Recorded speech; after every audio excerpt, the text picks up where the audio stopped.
Broadcasting from the News Radio 102.9 KARN Radio Center and Studio 1B. It is Gwatney Unplugged with Scott Romine. So excited for our show today. We are talking with famous art director and production designer, worked on a lot of my favorite movies, Mr. Joe Alves. How are you, Joe? I'm just great. Great. Good. I sure appreciate you taking time to talk with us. I wanted to ask you, the things that you made influenced me so much as a kid. What were the movies and TV shows that influenced you as a kid? Okay, in the beginning, this is interesting because I'm having a friend of mine who wrote the JAWS book, and the Close Encounters book is writing a biography. And he starts, what happened when I was like maybe 14, 15 years old, I could always draw, so I was always interested in it, and I played piano. But I went down with a neighbor girl friend, and we went to see American in Paris. And Gene Kelly, Leslie Caron, and I was just really blown away about it. And then I found out it wasn't made in Paris at all. It was all made in the back lot of MGM and on the sound stages of MGM. And I thought, my gosh, who did that? And then I found out it was art directors did that. That was their job, to make, MGM look like Paris. So that's what, when I wanted to pursue designing movies, and then I went about taking whatever curriculum I needed to prepare me for that. Well, when you were a kid, how important were like art lessons or art teachers? Well, I could always draw, and I remember I was the head of the poster committee in high school, but I could draw from the time I could remember. When I was in the fourth grade, I drew all the dwarfs, the seven dwarfs, about 8 inches high, and I did the fairly. And then I didn't. Really didn't take art lessons in high school. I took drafting, and then in college I majored in architecture and minored in drama. But then I went to art school later. After about a year of college, I went to Chouinard's Art Institute. I could draw, but then you really got detailing. You had really fine artists teaching you different techniques in painting and stuff like that. You look through your new book, which is called Designing JAWS. You can get it on. I got mine on Amazon. You guys really should get this. But when you've made all these storyboards to the movie, I got to thinking, Joe could have been a comic book artist. I mean, you could have easily worked for Marvel or DC if you would have wanted to go that way. That's another way of going. My daughter does that online. She works on a comic thing. And, the storyboards, it's interesting. Now, let me just explain this. In the movie business, when you start out, it used to be this way, under the studio system. Now it's all very loose. People just say, I'm a production designer, and that's it. Before, you had to start either as a set designer, which was basically architectural drafting, or illustration, where you would draw the sets in perspective. I always thought I was adequate. And I'll remember when I went to, it was 20th Century Fox, and I had a portfolio that I had put together because I worked at a little theater called Hollywood Playhouse, and I designed the sets, I did illustrations, and I did the plans, for construction. And so when I was looking for my first job, and the guy said, "Are you an illustrator, or are you a set designer?" The head of the art department, and I said, "Well, I'm not quite sure." He says, "Well, let me show you something." So he takes me back, and he shows me this huge 6-7 feet illustration of Cleopatra coming into Rome, and John DeCure was the illustrator production, and he was like one of the best in the world. Mm-hmm. And the guy said to me, "That's a typical illustration." And I said, well, if that's a typical illustration, then I guess I'm a set designer, not an illustrator. But as a teenager, you go to work at Walt Disney World. How do you pull that off? What happened, I went to Disney Studios. I graduated high school just a month after I turned 17, so I was pretty young. And I went to San Jose State, majored, because I knew to be a set designer or art director, I needed to know architecture. And then I was interested in theater. So majored in architecture, minored in drama. And then after about a year, I said, I better go to L.A. and go to an art school down there that specializes in production design, which I did.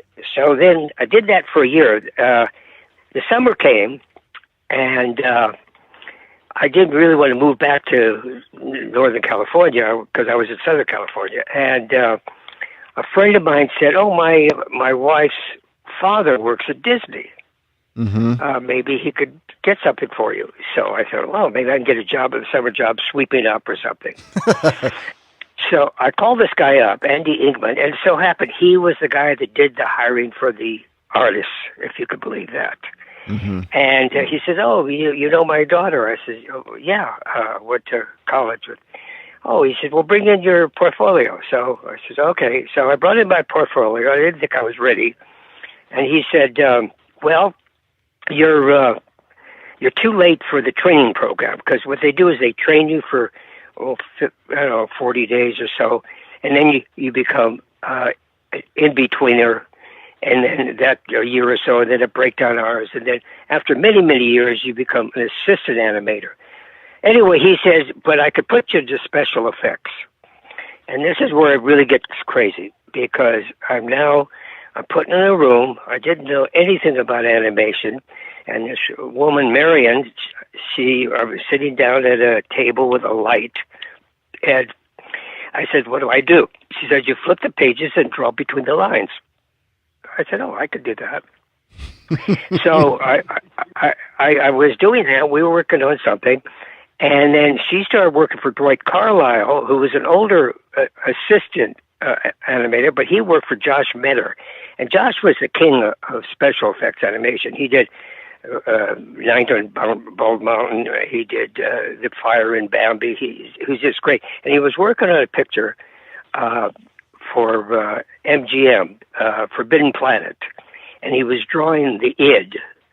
Right. And the id had to be animated on CinemaScope papers, and it couldn't be inked and painted because they didn't want that kind of hard line. Everything had to be sketched and rendered, each frame. Wow. So anyway, she just started working with Dwight, and then after a couple of weeks, she says, I have to leave. Something important's happened. I have to leave. So I immediately started working for Dwight. So I sort of skipped all that other thing. I was now assisting the assistant. I was a breakdown artist. I've been there for maybe 2 months, a month and a half. You moved up quick. Yeah, well, then what happens is after about another few weeks, Dwight has to go to the hospital. And so now I'm assisting Josh Metter. It takes nearly 5 years to do that. I'm doing it in less than 3 months. And I'm drawing the id for Forbidden Planet. Forbidden Planet, and it has to be rendered, and it's on CinemaScope paper because it's wider. Anyway, that's how that started, and then from that, when that was over, I moved over to Sleeping Beauty, and I'm drawing different things, Sleeping Beauty effects and stuff, and I'm drawing a cookie that one of the fairies are holding. And this guy reaches over my shoulder and he corrects my drawing. He says, no, the cookie should look like this. It looks like mouse ears. And it's Walt Disney. So it's kind of slipped in there, I guess. Yeah, he used to walk around and check things, so he was very, on-hand kind of guy. I got to take a quick break, Joe. We'll be right back. We're talking with Joe Alves about all kind of Hollywood stuff here on Gwatney Unplugged. You're listening to Guatney Unplugged on News Radio 102.9 KARN with Scott Romine. Brought to you by Guatney Automotive Group. Hey guys, having a great Saturday. We're talking with Joe Alves. He has a book. It's on Amazon called Designing JAWS. Of course, he worked right there with Steven Spielberg and made JAWS happen. And we're just talking about you were working on Sleeping Beauty, but I know at some point in time you were around Alfred Hitchcock. And okay, well, how did that come about? Yeah, here's what happened. So I left Disney's because I really wanted to work in animation, and so to get a portfolio for that, I worked at a little theater called the Hollywood Playhouse, and I developed a portfolio illustration. And as I told you, the guy said, "What do you want to be? Illustrator, set designer?" I became a set designer, and so you go through the process of becoming a junior set designer. And you're the last to be hired, first to be fired. Then it was all the studio system then. Sure. You know, there were departments. And so if you were fortunate enough, you found a home in a department. And then you didn't get laid off when there was a slowdown. So I was very fortunate to land at Universal and work as a senior art director, set designer, worked on this Mad World and all those things. And then eventually I was promoted to an assistant art director. That was a big break for me. I was working with a really talented art director, Frank Arrigo, and we got this movie, Torn Curtain. Mm-hmm. And so it was really interesting working with Hitchcock. Then we all wore sport coats and ties. That was the standard. He wore a black suit, black tie every day. And we would all meet at the coffee machine, or, you know, on the set, production manager and the art directors. And Hitchcock would tell sort of unfunny jokes, and we would laugh. But the great thing about Hitchcock is he had been an art director in England. And he liked to plan everything. He loved the storyboards. So the thing is, we would build like half sets. Because, I mean, one time, I'll just briefly tell you this. He called me into his office because the art director and production designer were on location. And Peggy called me and said, "Mr. Hitchcock wants to talk to you." And I said, "Okay." And so he explains to me. He said, Mr. Newman, Paul Newman, runs down these stairs. You just build the stairs. Al Whitlock, who's the matte artist, is going to put a matte painting there mm-hmm. Against the screen front projection. And then he walks down the stairs. He walks over to the registration desk, checks out, and leaves. And I said, "Okay, fine. I'll build the desk." I said, "Well, now, what about to the right here? What about this wall and that wall?" He said, No. I don't need any reverse shots. That's all I need. Build me the stairs, the wall with the registration, and leave. And that's the way we did sets for Hitchcock, is he knew what he was going to shoot. A lot of directors don't know. They have you build everything, and then you see very little of it because they don't think about it until they get on the set. He saved them a lot of money. Walking. Oh, of course. Yeah. You know, and another director that was that way, and that was because of budget, was John Carpenter. Mm-hmm. I could build half sets for John Carpenter because he didn't have a lot of money, but on Escape from New York, that was a big movie to him because he'd been making Halloween and stuff for like $300,000. He had $6 million to do Escape from New York, and I'd come off of a picture that was $28 million or so, Close Encounters. So I had bigger visions, but I couldn't build big things. I would build a small but really detailed thing, you know. Mm-hmm. I once had on the Rod Sterling thing that I did, Night Gallery, I had an old cameraman who'd done big movies, and he said, "Joe, give me really 2 detailed walls instead of 3 or 4 cheap ones," because he wanted to see texture and stuff like that. So that was a way of thinking, the quality, you know. If you had to save money, don't give them the whole set. Give them a couple of walls and make them look great. Exactly. Hey, I gotta ask you, because I am a huge fan. You worked with Elvis Presley on Change of Habit. What was that like being around him? Well, let me just tell you something. I also worked with Mick Jagger. By contrast, Mick Jagger was a super nice guy, very friendly, invited me to his house to watch Academy Awards.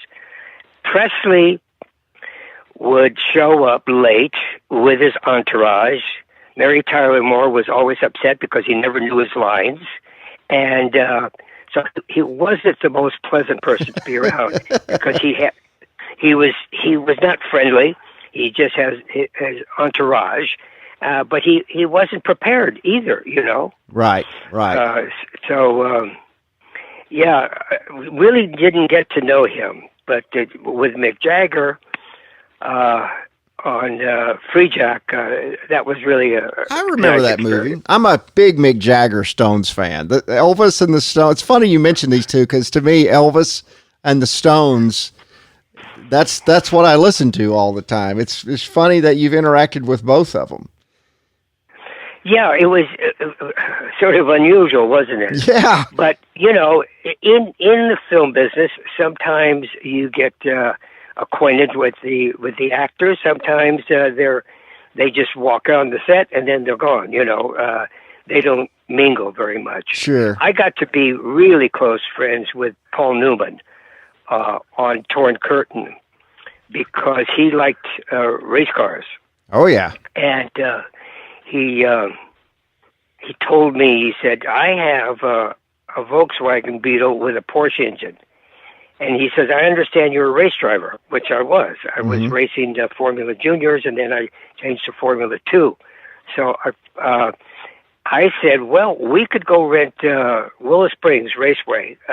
It's open to the public to race so much, $25 a day or something per car. I said, we'll go with my group of car owners and stuff and spend the day. So he looks at me in his big blue eyes and he says, oh my God, if Hitchcock knew I was doing this, he would sue me for $1 million and you'd probably never work in this business again, So It was a little scary. Anyway, he took off in this race car, much, much faster than his Volkswagen. And he was doing a few laps, did quite good, came in. I said, that's fine. I said, now remember, turn 9 is a decreasing radius. It's really, you come in fast, but you've got to keep tight or you're going to spin. Anyway, after a couple laps, turn 9, he spun and disappeared into a cloud of dust. And we were in the pit there. And I went running after him thinking, oh, Jesus, I killed a superstar. And when we got there, the dust had settled.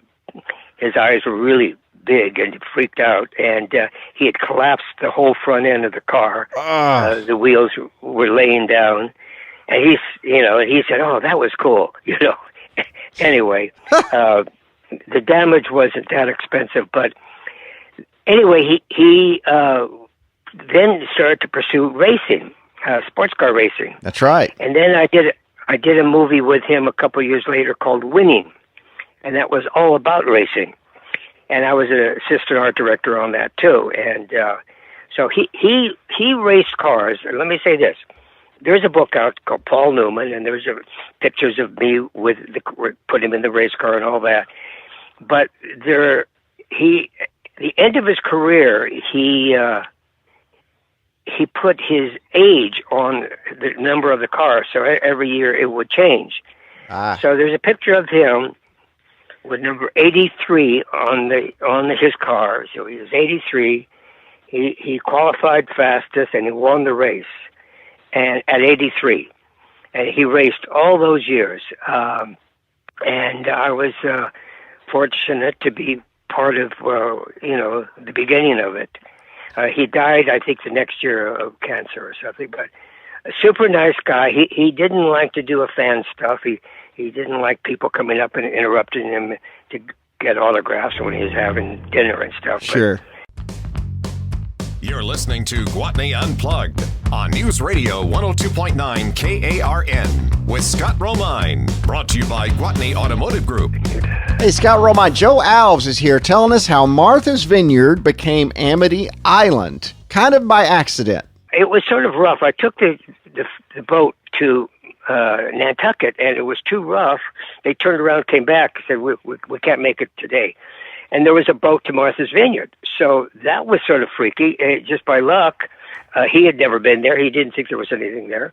And it was perfect. Little quaint town with picket fences.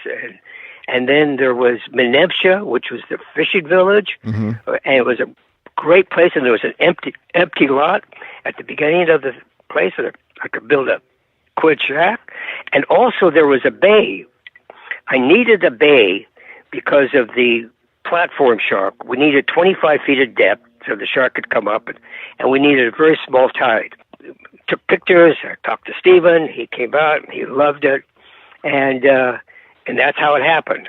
Because the boat didn't go to Nantucket. Yeah, that's right. Hey, I wanted to ask you, in real life, I've never seen footage of this. I've always wondered, when the mechanical sharks come up and they worked and did their thing, were they loud? Was there a sound to these things?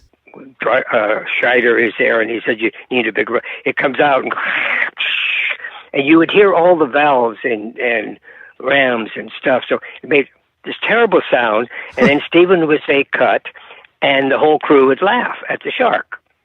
So the premiere of JAWS, not the premiere, but the sneak preview, that we're all invited to, the crew, I was thinking, oh my God, they're going to laugh at the shark. They're not going to be afraid of the shark. And so we went with all the executives, and they didn't laugh. They screamed. And the studio didn't think the movie was going to do anything. When they screamed and screamed, the executives, Lou Wasserman and Scheinberg, whatever, they went into the men's room. They said, we've got to replan the distribution of this. Because normally they would be just a few theaters for a few weeks, and you'd have to wait in line. So they're going to release it in 450 theaters, which was huge. That was the biggest summer release ever at that time. Well, okay, so you take away the shark noise, right, and you add da-dum, da-dum, John Williams' two notes, and you got something that works. Did you know there is actually an Arkansas connection to JAWS? I bet you didn't know that.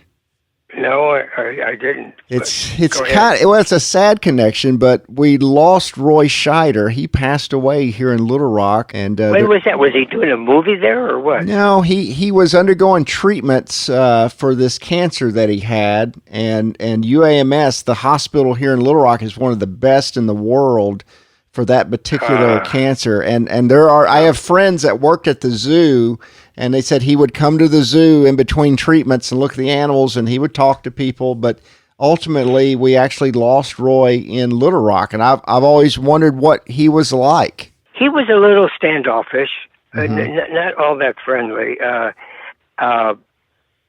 Dreyfuss is a little more friendly. Shaw he liked to drink. He'd go out at night, and he used to drink with one of the boat guys from Martha's Vineyard, and actually he got his accent from him because he's English, and he got that sort of New England. Oh yeah, yeah. So he took that from Lynn Murphy, who was we hired as our boat guy to pull the sharks. Then we did JAWS 2 with Scheider, and he was very unhappy with that. He did not want to do the sequel. I've always heard it. Contract. Why did he not want it? Did he think it took away from the first one to do a sequel, or what was his reasoning? No, I think it was a personal thing. He just wanted his career not to be with sequels. He wanted to just do big movies, and not do a second. And we had a lot of problems because he would wear these tiny little bathing suit, and he would go sit in the sun and get really dark. And the cameraman came to us and said, we got to keep him out of the sun because he's getting so dark. The contrast, we could see the difference. Yeah. And we had Verna Fields, who was the editor on JAWS, and she won the Academy Award for that. And she was now a vice president, and she came and tried to talk to him about it. But he was really, he was not a happy man on that movie. So I can't really say I got to know him very much, but I would say that he was very unhappy on 2, and he was a little sort of standoffish. I got you. Dreyfuss was a little more friendly. I got to know Rick a little bit more, and then, of course, I did Close Encounters with him. You know, I love 2. I've always wondered, did you guys... Was it your idea to burn the shark early in the film so that it has a different look? On 2. On 2. Yeah. Well, it's in the script. There was a couple of things in the script that was sort of difficult. On that picture, I was a associate producer. I directed 85 days of second unit because they fired the first director, and I brought in another director, and we had to catch up. So I directed a lot of the action, and then I was also the designer. There was a couple things that the burning, I don't know, it was in the script, so we did it. We brought Carl Gottlieb in to do the script. They fired the first director after a couple of weeks because he just didn't move very quickly. Right. And then there was the shark eats the helicopter or bites the helicopter. Oh. That was a sequence I directed, and that was very, very difficult, you know. But that is a great scene, and there's an extended cut of that, right? You had to take some things out of it. Well, let me tell you what happened. It was so difficult. First of all, to go shoot in the water, you go out there. Oh, and let me just clarify this. When I was doing Close Encounters, there was this girl that I was dating. She had 2 greyhound dogs, and we'd go to Pensacola, and we would run on the beach there, Navarre Beach. And I said, my God, if we ever do a JAWS 2, this is a place to do the ocean. Because what happened on JAWS, that beautiful bay, when I scouted it, it was in the winter. Nobody was there. In the summer, there was just tons of boats coming from Hyannisport. And Stephen didn't want to see any other, but he one of those guys totally isolated. So that was very difficult waiting for those boats to move out of our camera range, you know. So we moved on 2, we moved all the water stuff to Pensacola, Navarre Beach area, and in Florida. And we just did some run-bys in Martha's Vineyard. Yeah. But what was the question again? Well, we were talking about, you know, you burn the shark and burn the shark. Oh, okay. And then the helicopter. Let me just say this. All right. So to do a shot on the ocean, let's say you got a 7 for 8 call, 8 o'clock, everybody leaves. Now you have to, like with the boat, you have to anchor it, 4 anchors, so it doesn't move around. Sure. So we had the helicopter to anchor, we had the camera boat, the effects boat, and then the boat from the director and stuff. So it takes forever. So by the time you you get it all ready to shoot, it's probably 11 o'clock. And so the first day, they get the shark working, and something goes off, and it goes in it ends up on the camera boat, and we have to cut. We come back the next day. Okay, all right. The helicopter has fiberglass blades, not real. It's just, you know. Hold that thought. We got a helicopter. But what I was impressed by, because I thought it was such a silly thing in a helicopter, but when I rode around scouting close to Sugar Land Express in a little Bell helicopter. They're very small, and they had these pontoons. And I said, well, the pontoons would look like seals, so a shark could go after it. Anyway, so then the second day, I said, all right, everything's great. Start the helicopter. They start the little blades going, and somehow it didn't work. They flipped over. They broke. That was day 2. Day 3 now. Day 3, finally, we got the helicopter working. We got the shark, and it grabs the pontoons and pulls it down, and it was fantastic. But it took 3 days to get that one shot. Yeah, and I know that there was some I don't know, it was too scary or too violent that you cut some shots of the shark going after the pilot underwater or something? What happened was the pilot wasn't very good in the water. And so when he went under, he was flopping around, and we had to get the rescue people, the special, effects guys to get air to him. The stunt guys, so we couldn't have a stunt guy there. We needed the pilot because we see him closely. Sure. But he wasn't too good. So there was some ugly, we cut those out, What was that in a tank when we see the shark attack? That was out in the open ocean? Oh, yeah. Hey, Scott Romine, we're talking with Joe Alves, a production designer and artist and all this kind of stuff that he does. On Jaws 2 or even Jaws 1, you guys are in the ocean all day long. Did a real shark ever show up on the set while you're making these movies? Not really, but there was, on Jaws 2 in Florida, there was sightings of sharks some 20 miles away. And so we had to post guards around it. And we never had any bad experiences with that. Hey, later on, you would go on to direct like the third one. Whose idea was it to turn SeaWorld into the set? And how hard was it? Because when you go to that SeaWorld today, you really can't find anything as it was, I guess, in the early 80s. Not at all. What happened was Jaws 2 did quite well, and I had directed so much. As I said, they replaced the director. I brought in the director, Jeannot Schwark, from Night Gallery, and I said, we can't get a big-name director. We got to get a guy who could just take over right now. And so I had to do a lot of directing to catch up. On Jaws 3, Zanuck and Brown were done with Jaws. They sold the rights to it, and the studio wasn't too happy, even though they made a lot of money. But they weren't doing many sequels then.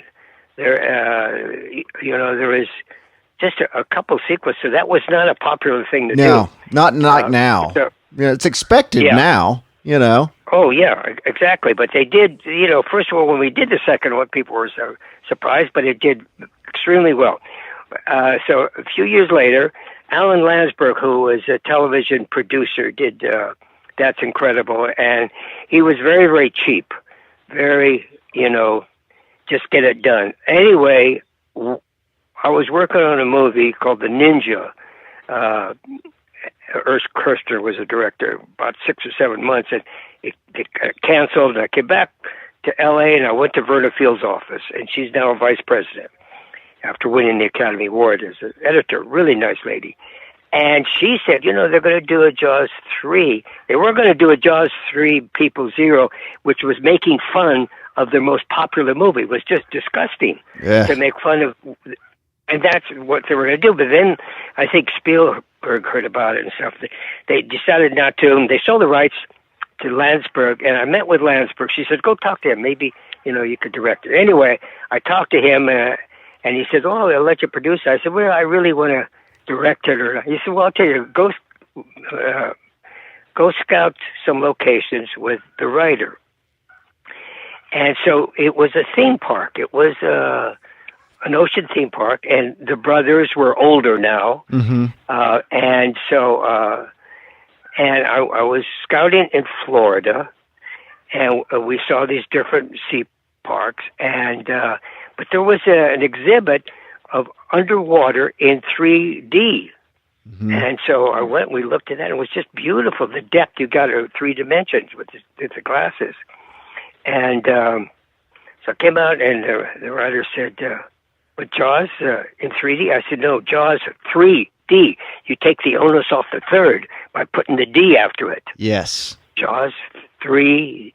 3D. It's genius. And so that got the studio excited, and I went home this Thanksgiving, and I drew a picture of a shark coming at us with a 3D coming at.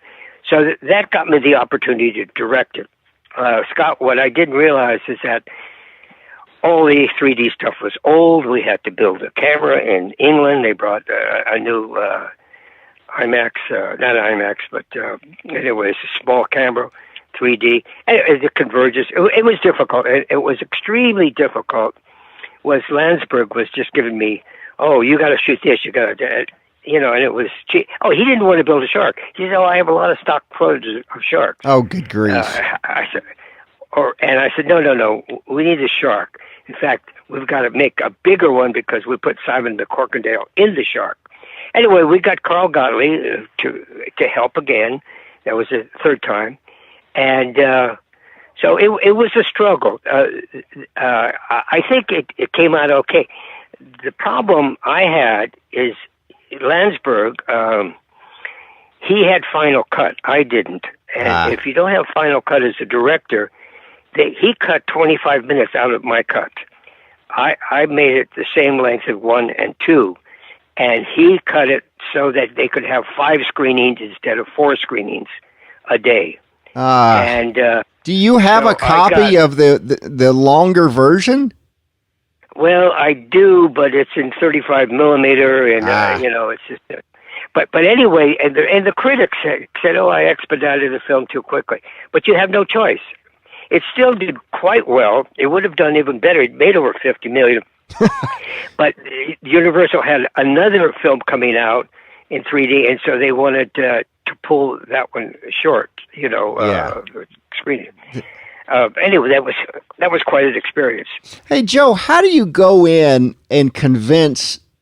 I would think that initially SeaWorld, the theme park, would be hesitant to let somebody come in and make a movie about this shark killing people. How did you get over that hurdle? That was interesting. How we got people to negotiate with SeaWorld, and I think they felt that because JAWS was so popular, that it would bring audiences to SeaWorld, And they're probably right. Yeah, probably. Do you know what I mean? Yeah, sure. Yeah, it was kind of an advertisement. Yeah, and we were going to make it all very positive. All the characters that worked at SeaWorld were very positive, and they did their best. And then, of course, the shark shows up, and they have to deal with that, And that was really difficult. It was interesting. Leah Thompson, the producer, didn't want Leah, and I thought she was great. And we were casting in L.A., and then we went to New York, and here Leah shows up again. Oh, I'm in New York. I thought you wanted to see me again. And I said, I like that girl. Okay, you're the director. You like her. So cast Leah, and she went on to do a lot of big things, after that. Oh, yeah. It was a good crew. John Putch was Marie Stapleton's son, and it was good. Dennis was fine. Lou Gossett was incredible. Lou Gossett, he knew his lines. He never faltered. He was really a pro. With Dennis, he'd have to do 1 or 2 takes to get into it. Lou was ready immediately. The actors are different. Some actors need to warm up to it. Others could just, okay, action, boom, and they're there. One of the cool things about that you did on 3, if you go through your book, it's called Designing JAWS. You can get it right now, Joe Alves, and get it on Amazon.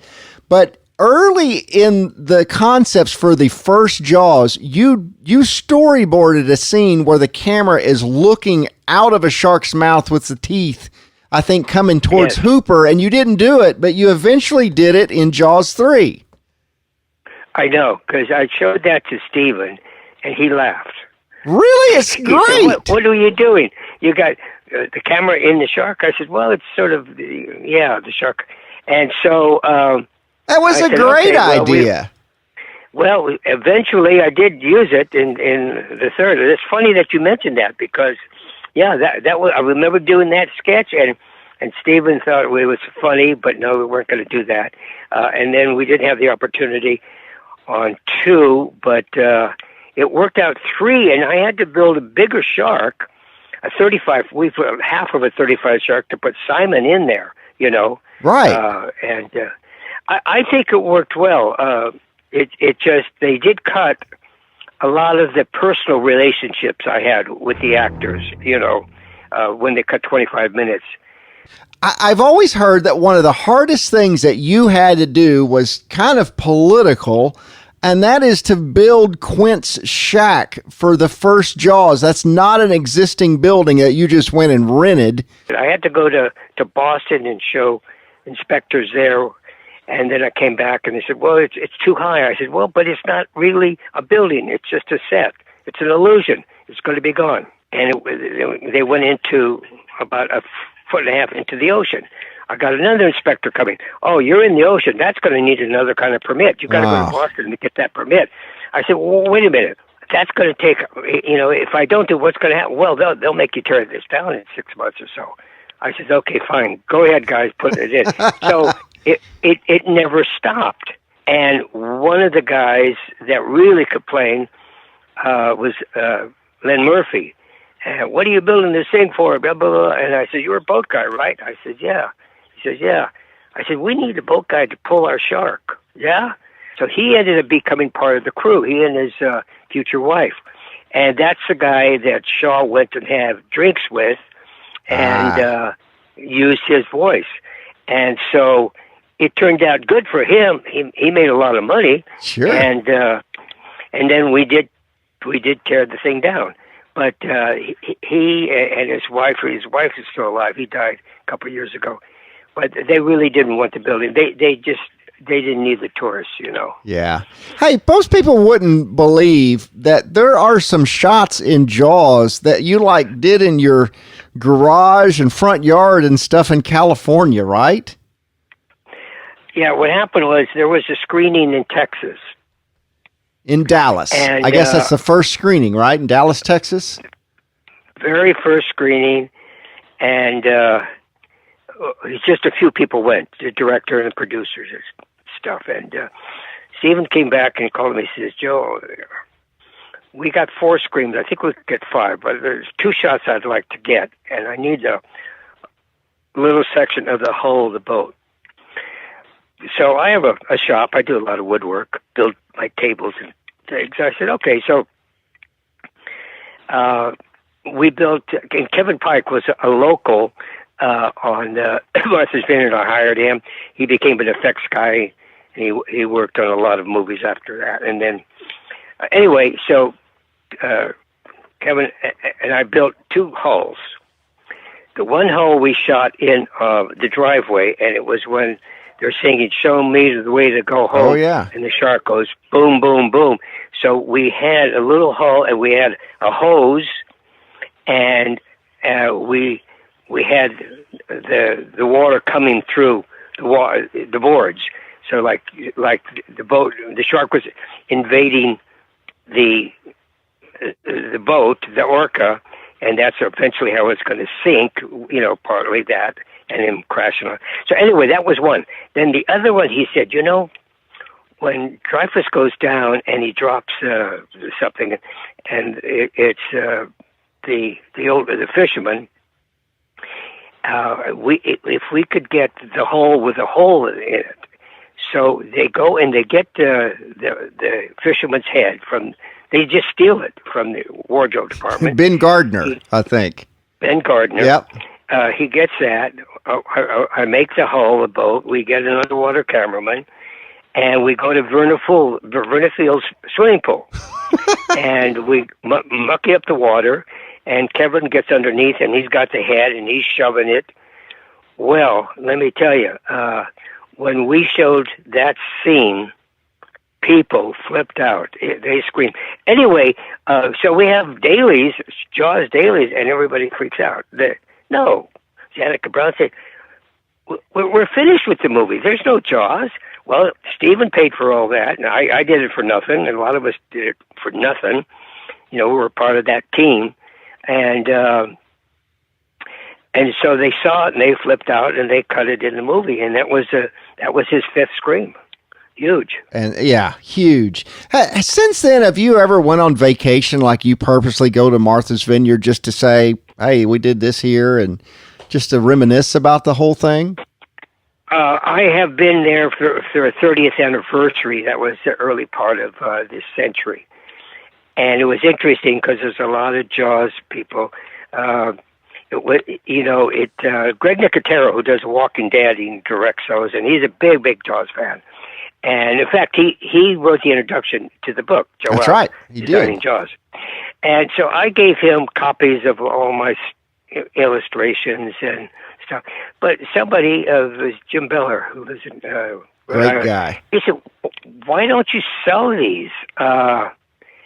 Sell copies of this, blah, blah, blah." He says, I'll handle it. So that was Jim. So then I started selling copies of the storyboards, about 6 or 7 different, and the illustrations.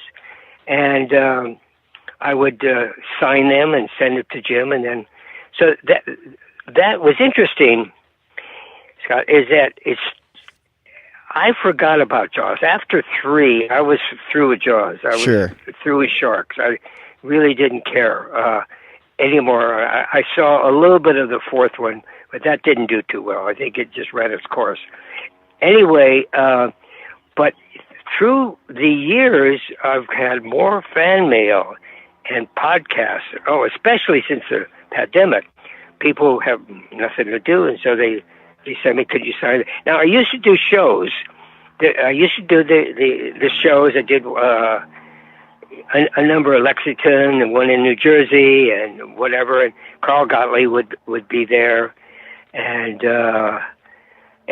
other people from other movies. Sometimes Dreyfuss, and we would I'd sell my storyboards and photographs and stuff like that. So it's interesting. I forgot about JAWS for years, and then in this century, it's become popular. I mean, I'm doing podcasts quite a bit, and then I met Dennis Prince in Louisville, I think, where he was advertising something that he was involved with. But he was a writer from Hewlett Packard, written a lot of technical things. Anyway, he was interested in writing a book, and so we wrote a small one of Close Encounters, and then on JAWS, Catalina Island had in their museum a JAWS exhibit for 6 months. So we wrote the first edition of the book, Designing JAWS, and then the publisher bought it and expanded it, and we expanded it with the hardcover. Mm-hmm. And now he's working on a biography about all the things that I've done. So that's fantastic. That'll take a little while. It's interesting because it's a different time. That's basically not so much me, but how the studio system worked, how you got, working with people like Hitchcock and Spielberg and stuff. So it was... you got to be proud, though, that, here it is 40-something years later, and there's been a ton of shark movies made since, but none of them have ever come close to what you did in Martha's Vineyard. Yeah, I think what's happened, certainly with today's shark, they're all CGI, and they're very, very good. But they overuse them, and they put too many. And I think the idea on JAWS was to be more selective. We're not going to show the shark that much. And when we do, it's going to have, it's either going to come by the boat slowly and you're going to say, wow, that thing is big, but the characters. In the back of the book, you'll see Greg Nicotero built. The studio came to me. The museum, Motion Picture Museum, came to me a couple of years ago and said they had built this.